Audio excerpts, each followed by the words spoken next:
The bus lurched forward and suddenly, a woman's head slumped onto my shoulder, her breath warm against my neck like an uninvited whisper from fate.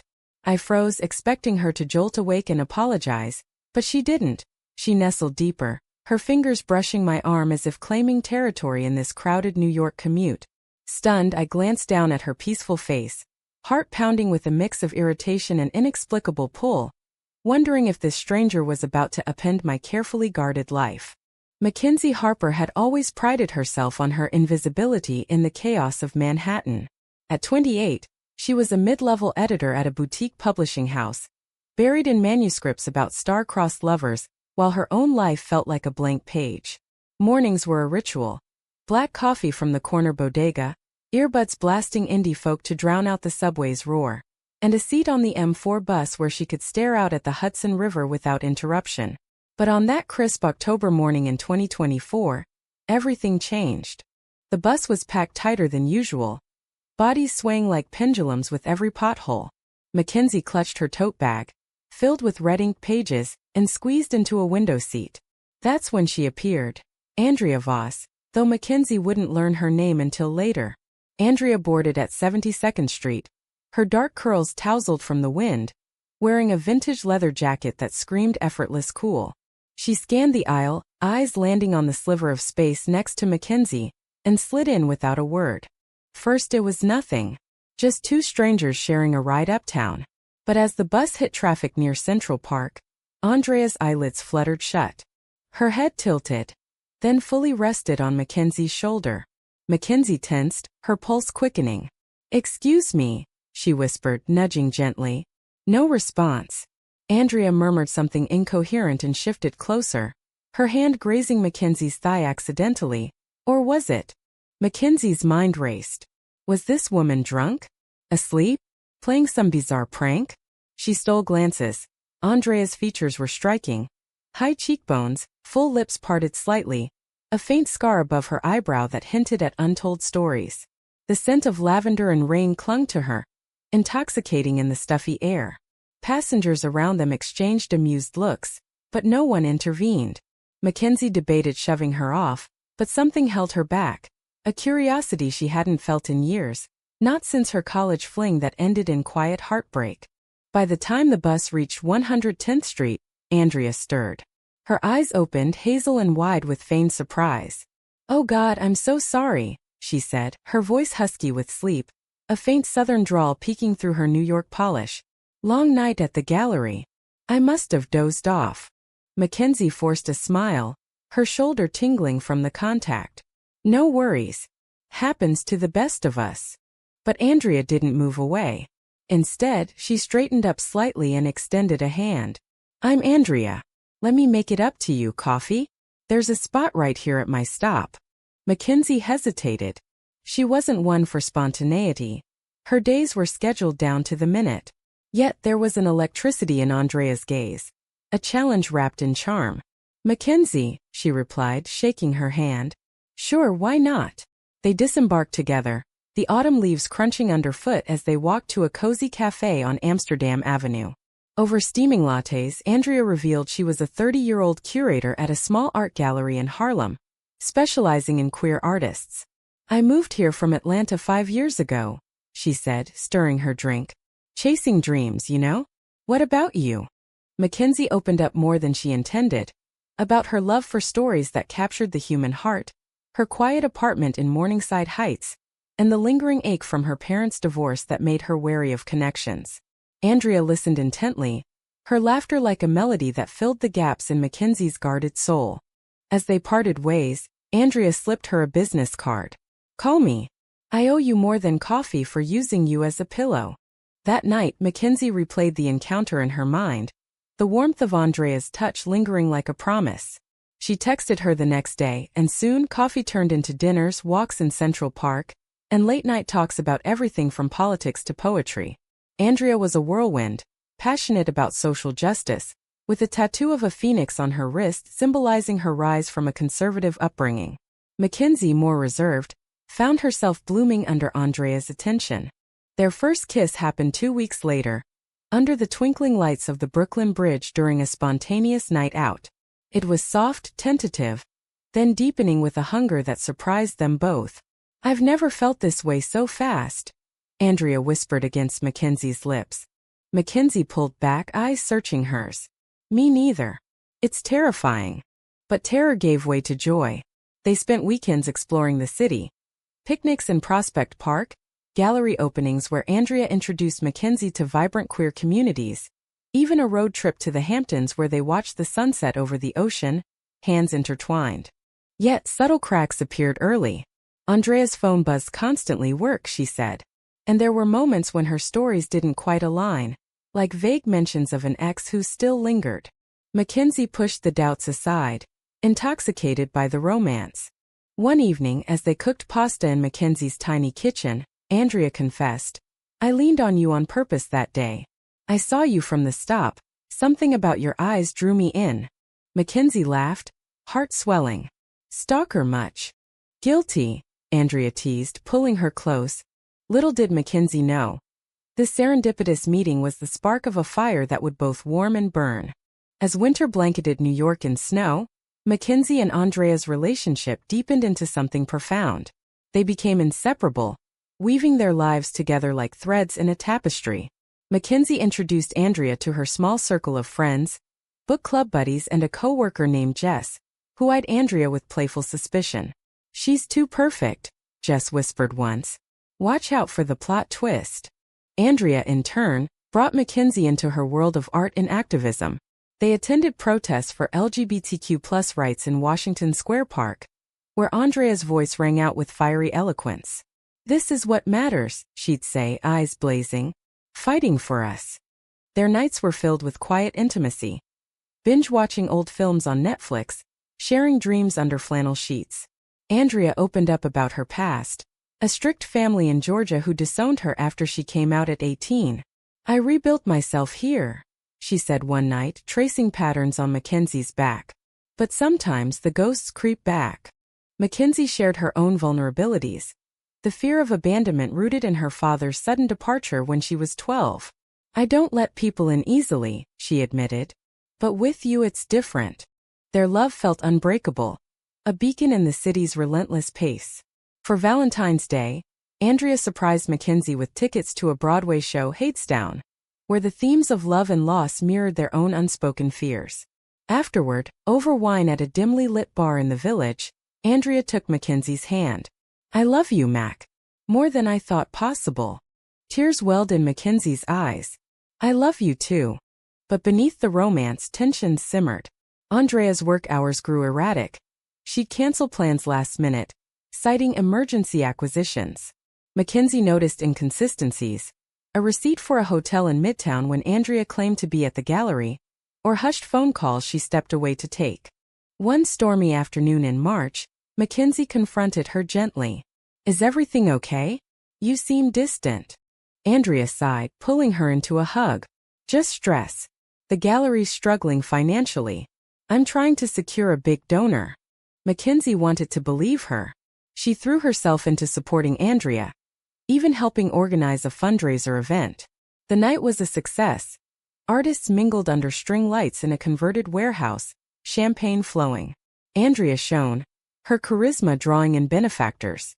Mackenzie watched from the sidelines, pride swelling, but a nagging doubt persisted.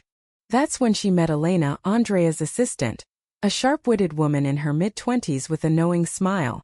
"Andrea's lucky to have you," Elena said during a quiet moment. "She's been through a lot." "What do you mean?" Mackenzie asked. Elena hesitated. "Just old flames. Nothing serious." The seed of suspicion was planted. Days later, while Andrea showered, her phone lit up with a text. "Miss you. When can we meet? Elle." Mackenzie's heart dropped. She didn't snoop further, but the incident festered. She confided in Jess over brunch. "Am I paranoid?" Jess shook her head. "Trust your gut, Mac. But talk to her." Mackenzie did, that evening in Central Park as cherry blossoms began to bloom. "Who's Elle?" she asked, voice steady. Andrea's face paled. "An old friend. Nothing more." "Friend who misses you?" "It's complicated. Laura, my ex from Atlanta. She's in town dealing with family stuff. I was just helping." Mackenzie searched her eyes, finding sincerity mixed with evasion. Promise me that's all. I promise, Andrea said, kissing her forehead. They moved past it, or so Mackenzie thought. Spring brought renewal. Weekend getaways to the Catskills, where they hiked trails and made love by crackling fires, tender, emotional connections that reaffirmed their bond. Andrea proposed they move in together, and Mackenzie, swept up in the romance, agreed. They found a cozy brownstone apartment in Brooklyn Heights, overlooking the East River. Packing boxes became a ritual of merging lives. Andrea's art pieces mingled with Mackenzie's bookshelves.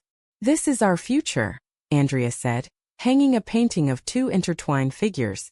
But shadows lengthened. At a gallery opening in May, Mackenzie overheard a conversation between Andrea and a colleague. You can't keep stringing her along, the man said. What about Laura? Andrea shushed him, but the damage was done. Mackenzie slipped away, heart-shattering. She confronted Andrea that night in their half-unpacked home. Is there someone else? She demanded, tears streaming. Andrea broke down. Laura and we reconnected. It was a mistake. I ended it. Ended what? Mackenzie's voice cracked. A fling. I was scared of us getting too serious. But I love you, Mac. Only you. Betrayal hit like a tidal wave. Mackenzie stormed out, wandering the Brooklyn streets until dawn. How could the woman who leaned on her so trustingly shatter her world? The weeks following the revelation were a whirlwind of pain and confusion. Mackenzie moved back to her old apartment temporarily, the Brooklyn brownstone feeling like a haunted dream. She threw herself into work, editing manuscripts with a fervor that bordered on obsession. But every love story reminded her of Andrea's deceit. Andrea bombarded her with calls and texts. Please, let's talk. I messed up, but I can fix this. Mackenzie ignored them at first, her anger a shield against the ache. Friends rallied around her. Jess brought ice cream and rom-coms, urging her to cut ties. She's not worth it, Mac. But love wasn't so easily severed. Memories haunted Mackenzie. Andrea's laugh echoing in empty rooms, the way she traced constellations on Mackenzie's skin during sleepless nights. In quieter moments, she questioned her own role. Had she ignored the signs? Pushed too fast? Finally, after 2 agonizing weeks, Mackenzie agreed to meet at their favorite cafe on Amsterdam Avenue, the place where it all began. Andrea looked haggard, eyes red-rimmed. Thank you for coming, she said softly. Explain, Mackenzie demanded, arms crossed. Andrea poured out her soul. Laura had been her first love, the one who helped her escape George's suffocating grasp. When Laura reached out, struggling with her own coming-out aftermath, old feelings resurfaced. It was comfort, not passion, Andrea insisted. A lapse in judgment. I ended it the moment I realized what I was risking. You. Mackenzie listened, torn between fury and empathy. How do I trust you again? You don't have to right now. Let me earn it. Against her better judgment, Mackenzie gave her a chance. They started slow dates like strangers rediscovering each other.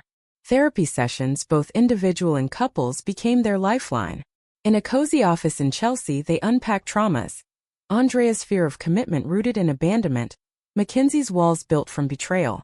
Slowly, forgiveness bloomed. Summer arrived, bringing heat waves and healing. They volunteered together at a queer youth center in the Bronx, mentoring teens navigating identity. Seeing Andrea's passion for helping others reminded Mackenzie of why she fell in love. One sweltering July evening, during Pride Month festivities in Greenwich Village, they marched hand in hand amid rainbows and cheers. Andrea turned to her amid the crowd. I'm all in, Mac. No more secrets. Mackenzie squeezed her hand. Me too. They moved back into the brownstone, turning it into a home filled with laughter and art. Andrea quit the gallery for a more stable job at a museum, focusing on stability. Mackenzie's career flourished. She got promoted, editing a best-selling memoir about resilience and love. But drama lingered on the horizon. In August, Laura appeared unannounced at their door, suitcase in hand. I need help, she pleaded, eyes desperate. My family's cut me off completely. Andrea froze, glancing at Mackenzie. This isn't the time, she said firmly. Mackenzie's stomach churned. Who is she to you now? Just a friend in need, Andrea assured. They let Laura crash on the couch for a night, but tensions escalated. Laura's presence stirred old jealousies. She shared inside jokes with Andrea, reminiscing about their past. Mackenzie felt like an outsider in her own home. The breaking point came when Mackenzie found them hugging in the kitchen. Innocent, Andrea claimed, but it ignited a fierce argument. "You said it was over," Mackenzie yelled. "It is. She's hurting, Mac. Where's your compassion?" "Compassion? For the woman who almost destroyed us." Laura left the next day, but the damage lingered. Mackenzie questioned everything again, withdrawing emotionally. Andrea fought to bridge the gap, planning a surprise weekend in the Adirondacks, hiking, stargazing, raw conversations by the lake. Under a canopy of stars, Andrea knelt. "Marry me, Mackenzie. Let's build a life without shadows." Mackenzie's breath caught. "After everything? Because of everything. We've fought through hell. That means something." Tears flowed as Mackenzie said yes. The proposal mended fractures, infusing their bond with renewed depth. They planned a small wedding for the fall, inviting close friends and family. Mackenzie's mother, Andrea's estranged sister, who reached out in reconciliation. Yet as invitations went out, a new conflict arose. Andrea's past caught up in unexpected ways. An anonymous email arrived at Mackenzie's work, alleging Andrea had embezzled funds from her old gallery to support Laura. "She's not who you think," it read. Mackenzie confronted her fiancé. "Is this true?" Andrea's face crumpled. "A loan, not theft. Paid it back. Someone's stirring trouble. Probably a rival curator." The accusation tested their trust anew, forcing them to investigate together. They uncovered the sender. Elena, Andrea's former assistant, harboring unrequited feelings and resentment. Confronting Elena brought closure. "I was jealous," she admitted. "You too have what I want." The ordeal strengthened them, turning suspicion into solidarity. As autumn leaves fell again, they stood stronger, ready for forever. The wedding approached like a promise on the horizon, but storms brewed beneath the surface. October 2025 brought crisp air and mounting pressure. Mackenzie buried herself in final edits for a high-profile book, while Andrea curated a major exhibit at the museum, featuring stories of queer resilience, ironically mirroring their own. Tensions peaked when Mackenzie's mother, Diane, arrived from Chicago. Diane had always been supportive but cautious. Over dinner in their brownstone, she pulled Mackenzie aside. "Are you sure about this? After what she did?" "Mom, we've worked through it," Mackenzie insisted. But Diane's words echoed doubts Mackenzie had suppressed. Meanwhile, Andrea's sister, Carly, flew in from Atlanta. Tentative reconciliation after years of silence. Carly's presence unearthed old wounds. She confided in Mackenzie about Andrea's rebellious youth, including a pattern of fleeting relationships. "She loves hard but runs when it gets real," Carly warned. Mackenzie brushed it off, but paranoia crept in. Days before the wedding, she discovered deleted messages on Andrea's phone, innocuous chats with Laura, offering support during her crisis. "Why hide this?" Mackenzie demanded. Andrea sighed. "I didn't want to worry you. It's platonic." The argument escalated into their worst fight yet. "I can't marry someone who keeps secrets," Mackenzie shouted, storming out. She wandered to the bus stop where it all began, sitting alone as rain poured. Memories flooded. That first lean, the spark. Hours later, Andrea found her soaked and resolute. "I'm done running," Andrea said. "Let's postpone if needed, but don't give up." They didn't postpone. Instead, they recommitted in therapy, vowing transparency. The wedding was intimate, held in a Brooklyn botanical garden under golden foliage. Vows exchanged amid tears. "Through betrayal and forgiveness, I choose you," Mackenzie said. "I promise to be your anchor," Andrea replied. Honeymoon in Napa Valley brought bliss, wine tastings, hot air balloon rides, deepening intimacy. Back in New York, life settled into rhythm. Mackenzie published her first edited book to acclaim. Andrea's exhibit drew crowds. But fate tested them again. In January 2026, Andrea received a call. Her father had passed, leaving a complicated inheritance tied to family secrets. Returning to Atlanta for the funeral reopened scars. Mackenzie accompanied her, facing the Voss family's lingering homophobia. At the wake, Carly pulled Andrea aside. Dad left you nothing, said you chose your path. But there's more he knew about your indiscretions. Andrea broke down in Mackenzie's arms that night. I feel like a failure. You're not, Mackenzie soothed. You're my everything. The trip revealed Andrea's deeper vulnerabilities, a childhood of suppression fueling her past mistakes. Back home, they channeled grief into action, starting a foundation for queer Southern youth, blending Andrea's art with Mackenzie's storytelling. Yet, redemption came with a price. In spring, Mackenzie faced her own crisis, a publishing scandal where a colleague accused her of plagiarism, fabricated but damaging. Andrea stood by her, hiring lawyers, rallying support. Investigating, they traced it to Elena again, seeking revenge. Confronting her led to a dramatic showdown in a Manhattan cafe. Why? Mackenzie asked. You took her from me, Elena spat. Andrea intervened. No one took me. I chose Mackenzie. Elena backed down, agreeing to retract. The victory solidified their bond, but exhaustion set in. They considered leaving the city, dreaming of a quieter life upstate. One evening as they walked along the Hudson, Andrea stopped. We've weathered so much. What if we start fresh? Mackenzie nodded. Together anywhere. Their love, forged in fire, emerged resilient, a testament to human capacity for growth. As summer 2026 unfolded, Mackenzie and Andrea made the leap, selling the brownstone and moving to a charming farmhouse in the Hudson Valley. The change was cathartic, away from urban frenzy, surrounded by rolling hills and apple orchards. Mackenzie freelanced as an editor, working from a sunlit study overlooking fields.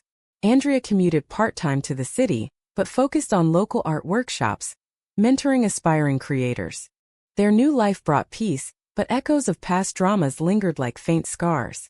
They hosted gatherings for friends, sharing stories around bonfires, just visited often, toasting their endurance. You two are proof love wins, she'd say. Intimacy deepened in quiet ways. Morning coffees on the porch, evening walks with their adopted rescue dog, Luna. Andrea painted portraits of Mackenzie, capturing her strength. Mackenzie wrote a novel inspired by their journey, a tale of two women defying odds. But personnel growth required confronting final shadows. In fall, Andrea received a letter from Laura. I'm happy now. Thank you for letting go. It brought closure, allowing Andrea to fully release the past. Mackenzie, too, reconciled with her father via a tentative call. I've learned forgiveness, she told him, from someone who taught me love's worth fighting for. Their foundation grew, sponsoring queer events in the valley, pride picnics, support groups. One mentee, a teen named Riley, reminded them of their younger selves. You give me hope, Riley said. Highs mingled with lows. A health scare in winter. Andrea's routine checkup revealed a benign lump, tested their resilience. Mackenzie's unwavering support mirrored Andrea's past steadfastness. We're in this together, Mackenzie whispered during anxious nights. Recovery brought renewal. By spring 2027, they discussed adoption, dreaming of expanding their family. A child to teach about love's complexities, Andrea mused. The climax of their story wasn't dramatic betrayal but quiet triumph over adversity. On their second anniversary, they renewed vows in their backyard, surrounded by loved ones. From a bus lean to forever, Andrea toasted. Mackenzie smiled. Through storms we found our harbor. Their bond, rich with emotion and humanity, exemplified that love, especially in marginalized communities, demands courage. It wasn't perfect. Doubts occasionally surfaced, but they communicated, grew. In the end, their tale was one of redemption. Two women who leaned on each other, refusing to move apart, forging a legacy of compassion. As they aged gracefully, their story inspired others. A beacon that even in America's vast landscape, authentic connections endure. Years later, Mackenzie published her novel, dedicating it to Andrea. For the Stranger Who Became My World. It became a bestseller, touching hearts nationwide. Andrea, in turn, curated an exhibit of their life's artifacts. Photos, letters, mementos titled Leaned In, a love story. Together they embodied the American dream reimagined. Not material success, but emotional richness, proving that from stunned curiosity blooms profound, Humane love.